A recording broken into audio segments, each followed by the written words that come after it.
പ്രിയമുള്ളവരെ, ചരിത്രം അങ്ങനെയാണ്. ക്രിസ്തുവിന് മുമ്പ്, ക്രിസ്തുവിന് ശേഷം എന്ന് ചരിത്രം ലോകത്തെ AD എന്നും BC എന്നും തിരിച്ചിട്ടുണ്ട്.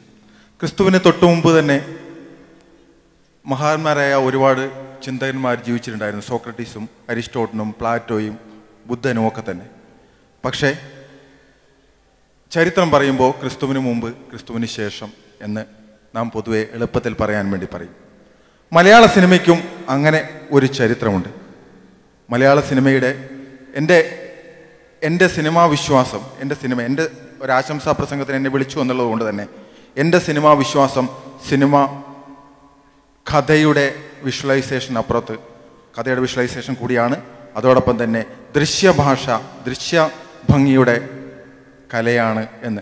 മലയാളത്തിൽ ശ്രീ ലാൽ ജോസിന് മുമ്പ് തന്നെ പലരും അത് ചെയ്തിട്ടുണ്ടെങ്കിലും അതിൻ്റെ ഒരു പൂർത്തീകരണം ഉണ്ടാക്കിയിട്ടുള്ളത് ശ്രീ ലാൽ ജോസ് ആണെന്ന് അങ്ങേയറ്റത്തെ വിനയത്തോടെ, സ്നേഹത്തോടെ ഈ വേദിയിൽ വെച്ച് പറയാൻ എനിക്കിഷ്ടമാണ്. ആ ലാൽ ജോസിനെ പോലുള്ള ഒരു മഹാനായ കലാകാരനെ, അങ്ങേയറ്റ ആദരവുള്ള ഒരു കലാകാരനെ, ഏറ്റവും കൂടുതൽ ദൂരേക്ക് നോക്കുന്ന, നിവർന്നു നിൽക്കുന്ന മനുഷ്യൻ്റെ ഒരു പ്രത്യേകതയാണ് അവൻ ദൂരേക്ക് നോക്കുമ്പോൾ ഒരുപാട് കാഴ്ചകൾ കാണാൻ കഴിയും എന്നുള്ളത്. ഒരുപാട് ദൂരെ പോയി കാഴ്ചകൾ കണ്ടാണ് അദ്ദേഹം ഇപ്പോൾ ബഹറിലെത്തിയിട്ടുള്ളത്. ആ കാഴ്ച അനുഭവങ്ങൾ കൂടി നമ്മൾ പ്രതീക്ഷിച്ചിരുന്നു. എങ്കിൽ പോലും സമയത്തിൻ്റെ പരിമിതി മൂലമായിരിക്കാം അദ്ദേഹം അത് പറയാതിരുന്നത്.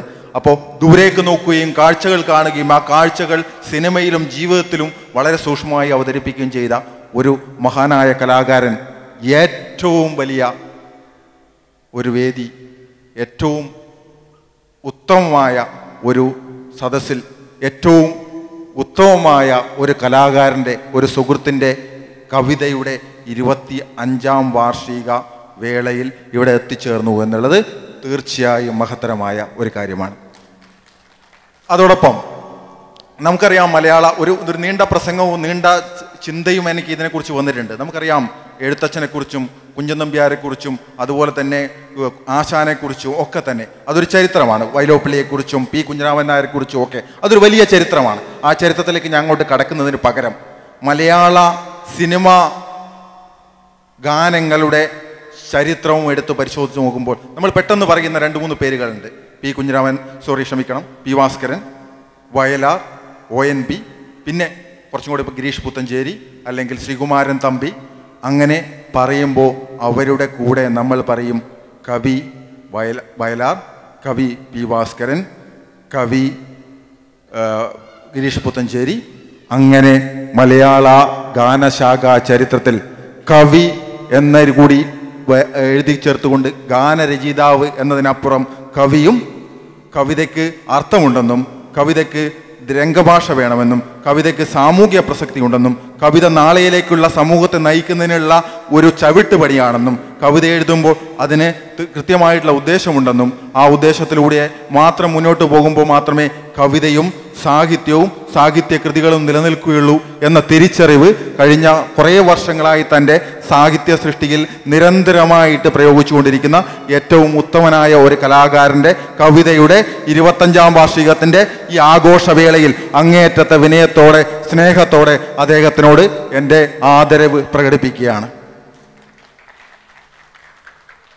അതോടൊപ്പം എൻ്റെയും ശ്രീ എബ്രഹാം സാമുവലിൻ്റെയും ശ്രീ ഉണ്ണികൃഷ്ണൻ്റെയും കമ്പനിയായ ബിഗ് ഫേസിൻ്റെ കഴിഞ്ഞ വർഷങ്ങളായി നടത്തിക്കൊണ്ടിരിക്കുന്ന പ്രോഗ്രാമുകളുടെ, അതോടൊപ്പം അതിനു മുമ്പുള്ള പ്രോഗ്രാമുകളുടെ ഒക്കെ തന്നെ വളരെ പിറകിൽ നിന്നുകൊണ്ട് പ്രവർത്തിക്കുന്ന, ഏറ്റവും കൂടുതൽ ഞങ്ങൾക്ക് സപ്പോർട്ട് ചെയ്തുകൊണ്ടിരിക്കുന്ന ശ്രീ ബ്ലസൻ ജോയി അവതരിപ്പിക്കുന്ന ഒരു പ്രോഗ്രാമാണിത്. അദ്ദേഹത്തിൻ്റെ സ്വതന്ത്രമായിട്ടുള്ള ആദ്യത്തെ പ്രോഗ്രാമാണിത്.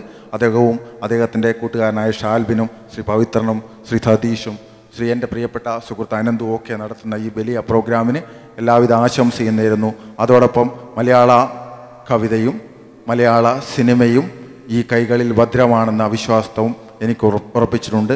അത് നാളെയിലേക്ക് കൂടുതൽ ഉയരത്തിലേക്ക്, കൂടുതൽ ശക്തിയോടെ, കൂടുതൽ സ്നേഹത്തോടെ പറക്കട്ടെ എന്നും ഉയരട്ടെ എന്നും ചിരിക്കട്ടെ എന്നും സന്തോഷിക്കട്ടെ എന്നും ആഗ്രഹിച്ചുകൊണ്ട് നിർത്തുന്നു.